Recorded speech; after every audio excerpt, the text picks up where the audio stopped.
Confident group ഉടമ doctor Roy CJ മരണത്തിൽ അന്വേഷണം ഏറ്റെടുത്ത് കർണാടക CID. വിശദമായ അന്വേഷണം വേണമെന്ന കുടുംബത്തിന്റെ പരാതിയിലാണ് സർക്കാരിന്റെ നടപടി.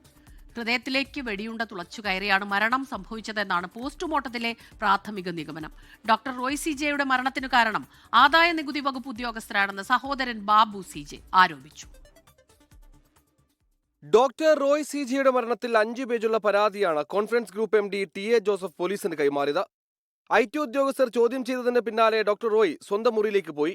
വാതിലകത്ത് നിന്ന് കുറ്റിയിട്ട ശേഷമാണ് സ്വയം വെടിയുതിർത്തത്.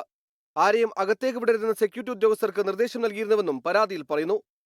കുറ്റമറ്റ അന്വേഷണത്തിനാണ് കർണാടക സർക്കാർ നിർദ്ദേശം നൽകിയിരിക്കുന്നത്. അതേസമയം മരണകാരണം നെഞ്ചിന്റെ ഇടതുവശത്ത് 5-ാം വാരിയലിലൂടെ ഹൃദയത്തിലേക്ക് വെടിയുണ്ട തുളച്ചു കയറിയതാണെന്നാണ് പോസ്റ്റ്മോർട്ടം റിപ്പോർട്ടിലെ പ്രാഥമിക നിഗമനം. വലത് കൈകൊണ്ടാണ് വെടിയുതിർത്തതെന്നും പോസ്റ്റ്മോർട്ടം റിപ്പോർട്ടിലുണ്ട്. വെടിയുണ്ട ഫോറൻസിക് വിഭാഗത്തിന് കൈമാറി. കുടുംബാംഗങ്ങളുടെയും IT ഉദ്യോഗസ്ഥരുടെയും മൊഴി പോലീസ് രേഖപ്പെടുത്തി. ആത്മഹത്യയിലേക്ക് നയിച്ചത് ആദായ നികുതി വകുപ്പ് ഉദ്യോഗസ്ഥരെന്ന് സഹോദരൻ ബാബു CJ ആരോപിച്ചു. അത് ആയിരിക്കാം, വേറെ ആൾക്ക് വേറെ ഒരു കടോ ബാധ്യതയോ അല്ലെങ്കിൽ ത്രെട്ടോ അങ്ങനത്തെ ഒന്നുമില്ല. അന്വേഷണം വേഗത്തിലാക്കാൻ കർണാടക മുഖ്യമന്ത്രി സിദ്ധരാമയ്യ നിർദ്ദേശം നൽകി.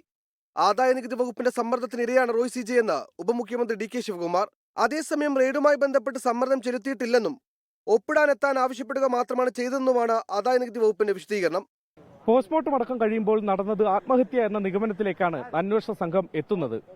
എന്നാൽ അതിന് കാരണമായ സമ്മർദ്ദം എന്താണ് എന്നതാണ് ഇനി വേഗത്തിൽ കണ്ടെത്തേണ്ടത്.